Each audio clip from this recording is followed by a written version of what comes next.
terkait wawasan kebangsaan dan bela negara. Silakan Ibu memperkenalkan dirinya. Nama saya Nia Kurniawati Rahma. Sehari-hari saya mengajar di SDIT Sabilul Huda Kota Cirebon dan mengajar kelas 1. Langsung aja ya Bu ke pertanyaannya. Yang silakan. pertama, apa yang Ibu ketahui tentang wawasan kebangsaan dan bela negara?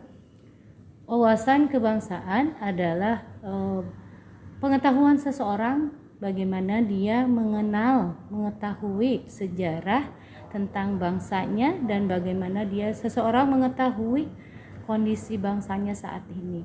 Dari wawasan pengetahuan tentunya nanti ketika seseorang mengetahui kondisi bangsanya, maka dia akan berbuat sesuatu untuk bangsanya tersebut. Sedangkan bela negara adalah sikap seseorang bagaimana dia bisa melaksanakan kewajibannya sebagai warga negara dengan baik dan benar tentunya, dan dapat melaksanakan semua apa yang dia bisa mampu yang bisa diberikan untuk negaranya.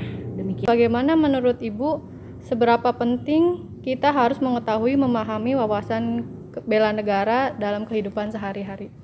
Sangat penting tentunya untuk seorang warga negara bangsa Indonesia, karena bagaimanapun kita memiliki kewajiban untuk membela negara kita masing-masing. Dalam hal ini tentunya sesuai dengan kapasitas yang kita miliki. Jika seorang pelajar tentunya berkewajiban untuk dapat membela negaranya dengan cara belajar dengan benar dan rajin. Kalau pegawai berarti bekerja dengan keras supaya dapat melaksanakan kewajibannya sebagai warga negara dengan baik. Selanjutnya, kira-kira sebagai seorang guru, upaya apa yang sudah Ibu lakukan untuk Indonesia? Insya Allah sebagai seorang guru, kami melaksanakan kewajiban sebagai pengajar dan pendidik dengan ikhlas lillahi ta'ala.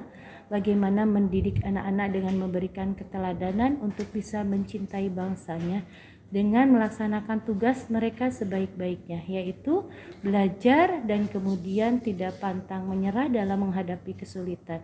Dan untuk semuanya, tidak hanya untuk pelajar tapi untuk semua warga negara Indonesia, kita diberikan kemampuan untuk bisa membela negara ini sesuai dengan kapasitas yang kita. Seperti yang kita ketahui 2 tahun terakhir ini kan ada isu global ya Bu ya, yang pandemi COVID-19. Nah, bagaimana Ibu menanggapi isu tersebut sebagai seorang guru? Pandemi COVID, alhamdulillah, mudah-mudahan pandemi yang kemarin kita lewati memberikan pelajaran kepada kita semuanya untuk lebih menjaga kesehatan, dalam hal ini menjaga kebersihan dan pola hidup yang baik, dan bisa menjaga lingkungan dengan baik supaya nanti tidak terjadi lagi pandemi COVID. Dan kita berharap bahwa nanti kedepannya sudah tidak ada lagi pandemi seperti yang tahun-tahun sebelumnya. Amin ya Bu ya. Amin. Boleh ceritain nggak gimana pengalaman Ibu saat mengajar pandemi COVID? Pandemi COVID. Ya, terima kasih Kakak. Pada saat kemarin 2 tahun kita menghadapi pandemi COVID, tentunya kami sebagai pengajar dalam hal ini mengalami kesulitan dalam melaksanakan tugas kami sebagai guru mengajar anak-anak karena mereka tidak bertemu dengan ibu guru di sekolah. Virtual dan ini ya Bu ya? Ya betul, dan ini tentunya memberikan efek luar biasa kepada pendidikan kita.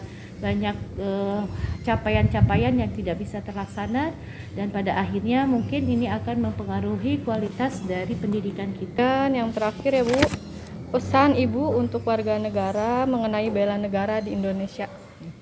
Pesan saya untuk semua warga negara Indonesia tentunya berbuatlah untuk bangsa kita atas dasar cinta kita kepada negara NKRI, Negara Kesatuan Republik Indonesia, dengan melaksanakan semua kewajiban kita masing-masing dan memberikan sumbangsih yang kita mampu berikan kepada negara ini, karena setiap orang pasti memiliki kewajiban dan hak yang sama di hadapan negara kita tentunya, dan ini insya Allah menjadi salah satu kontribusi kita dengan melakukan sesuatu yang bisa kita lakukan untuk negara ini sesuai dengan ilmu, pekerjaan, dan kemampuan yang kita miliki. Terima kasih atas waktunya, sudah mengizinkan saya mewawancara Ibu. Ya. Sehat selalu dan Amin, sukses ya, selalu berkontribusi untuk Indonesia. Terima kasih. Gimana nih Mbak Vina memaknai wawasan kebangsaan dan bela negara dalam profesi Mbak Vina yang jalani saat ini? Sebagai PNS, saya pikir saya punya tanggung jawab ya untuk memberikan informasi dan pelayanan ke masyarakat sesuai kapasitas dan tusi saya di kementerian. Jadi terkait hukum, HAM, kemasyarakatan, keimigrasian, saya rasa cukup cukup untuk melayani mereka tuh udah cukup memberikan bukti kalau wawasan kebangsaan dan bela negara dalam profesi PNS di kementerian itu tuh sudah ini bisa dikatakan baiklah dengan melayani sesuai aturan secara prima ya. Kuncinya di layanan yang prima. Oke. Iya, betul. Kemudian seberapa penting nih seseorang dalam memahami wawasan kebangsaan dalam kehidupannya sehari-hari? Penting ya, meskipun banyak sih kebijakan pemerintah yang nggak sejalan dengan sebagian besar pemikiran warga kita ya. Cuman kita tetap harus punya wawasan itu sih. Contoh aja kemarin yang tragedi yang sepak bola di Malang. Kalau semua stakeholder dari penonton, kepolisian, penyelenggara, kalau mereka memahami banget wawasan kebangsaan yang utamanya persatuan dan kesatuan ya, itu tuh harusnya tragedi kayak gitu tuh bisa dicegah sih. Kemudian ada isu-isu strategis kontemporer nih, seperti konflik kepentingan, terorisme, yang bisa memunculkan ancaman bagi NKRI.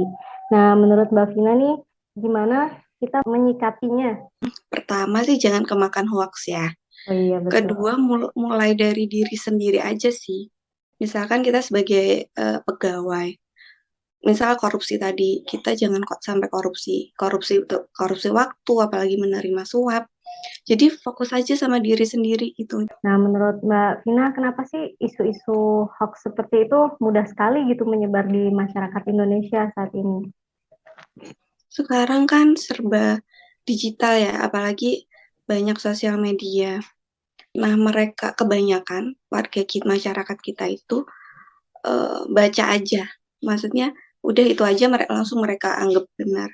Padahal kan kita harus research dulu ya kebenarannya. Terus kita harus mendengarkan, membaca dari pihak-pihak lain, nggak cuma pihak itu aja. Nah, masalahnya masyarakat kita tuh males baca, mungkin antara males atau nggak punya waktu untuk baca ya, untuk research. Gitu sih. Jadi emang susah sih ya kalau hoax itu. Kita aja misalkan nih di grup keluarga, kita ngasih tahu keluarga kita itu nggak benar, harusnya gini gini gini. Tapi kan mereka nggak langsung percaya gitu. Oke, baik Mbak Vina, terima kasih banyak. Assalamualaikum warahmatullahi wabarakatuh. Perkenalkan, saya Roayani, peserta Latsar CPNS 2022 Pemerintah Daerah Kota Cirebon. Sekarang saya sudah bersama narasumber saya, yaitu adik saya sendiri, Maulana Iksan, sebagai pelajar. Apa yang Ade ketahui mengenai wawasan kebangsaan dan bela negara? Ya, menurut saya wawasan kebangsaan itu adalah pengetahuan kita bagaimana cara kita memandang bangsa Indonesia yang berdasarkan NKRI dan Pancasila, seperti pengetahuan kita mengenai suku, budaya, dan agama yang ada di Indonesia. Sedangkan bela negara itu adalah sikap tanggung jawab dan sadar akan kewajiban sebagai warga negara untuk membela negara Indonesia jika ada hal-hal yang mengancam dan memecah belakan bangsa. Bagaimana sikap Ade dalam menerapkan sikap bela negara sebagai seorang pelajar?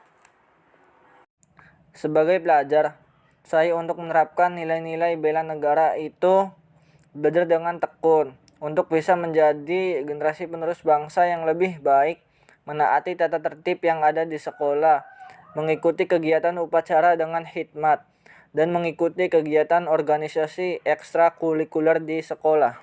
Nah, akhir bulan September kemarin nih, Indonesia digemparkan dengan salah satu isu bullying yang dilakukan oleh pelajar SMA kepada siswa disabilitas di Kabupaten Cirebon, yang sampai viral dan mendapat sorotan serta tanggapan dari Gubernur Jawa Barat, yaitu Bapak Ridwan Kamil. Menurut Ade, upaya apa yang dapat dilakukan untuk meminimalisir isu bullying yang ada di sekolah, terutama Ade sebagai seorang pelajar? Ya, yang ke-1, mengembangkan pertemanan yang positif. Kedua, bisa memahami dan menerima perbedaan setiap individu di lingkungan sebaya. Yang ketiga, mendukung satu sama lain. Keempat, merangkul teman yang menjadi korban bullying. Baik, terima kasih untuk informasi yang telah diberikan. Semoga semakin sukses. Demikian wawancara saya dengan narasumber. Terima kasih. Wassalamualaikum warahmatullahi wabarakatuh. Assalamualaikum, saya Cindy Sukmarahayu dari kelompok 3, Angkatan 27, CPNS Pemkot Cirebon. Hari ini saya mendapatkan tugas untuk mewawancarai bersama tokoh masyarakat. Kalau boleh saya tahu dengan Ibu siapa? Waalaikumsalam warahmatullahi wabarakatuh. Dengan Ibu Cindy ya. Perkenalkan Ibu, nama saya Firda Dewi Kusumawati. Saya dari Dinas Kearsipan dan Perpustakaan Kabupaten Cilacap. Jabatan saya di Dinas Kearsipan dan Perpustakaan Kabupaten Cilacap sebagai pengelola perpustakaan. Seperti itu, Bu. Nah, begini Bu, seperti yang kita tahu, bahwa bela negara mempunyai suatu nilai dasar yang harus diamalkan oleh seluruh rakyat Indonesia. Nah, menurut Ibu Firda sendiri, apa sih bela negara itu? Bela negara menurut saya, yaitu bela negara adalah sikap dan perilaku warga negara yang dijiwai oleh kecintaannya kepada Negara Kesatuan Republik Indonesia yang berdasarkan Pancasila dan Undang-Undang 1945 dalam menjalin kelangsungan hidup bangsa dan negara yang seutuhnya. Kurang lebih seperti itu, Ibu. Tentunya sebagai ASN yang baik ya Bu, bagaimana sih Ibu itu mengimplementasikan nilai-nilai dasar bela negara di instansi Ibu bekerja? Saya mengimplementasikan nilai-nilai dasar bela negara yang saya lakukan, yaitu bekerja secara profesional, berangkat dengan tepat waktu, pulang juga tepat waktu, karena lagi pandemi saat ini memakai masker, dan berkendara memakai helm, dan membawa surat-surat yang lengkap. Dan senyum, sapa, salam, seperti itu, Bu. Dan untuk di lingkungan juga, itu saya juga meningkatkan dan menerapkan sikap tenggang serta tolong-menolong dengan masyarakat lain. Baik Bu, terima kasih atas jawabannya. Assalamualaikum warahmatullahi wabarakatuh. Maka kesimpulannya adalah nilai-nilai dasar bela negara bertujuan untuk menghasilkan kader muda bela negara yang cinta tanah air, sadar berbangsa dan bernegara, setia pada Pancasila dan ideologi negara, rela berkorban untuk bangsa dan negara, dan memiliki kemampuan awal bela negara. Wawasan kebangsaan dapat dimulai dari diri sendiri, kemudian keluarga, komunitas, desa, hingga skala yang lebih besar, seperti negara. 4 konsensus dasar merupakan aspek penting yang harus ditanamkan, mulai dari diri sendiri. Nilai-nilai dalam 4 konsensus mencangkup Pancasila, Undang-Undang 45, NKRI, dan semboyan Bhinneka Tunggal Ika.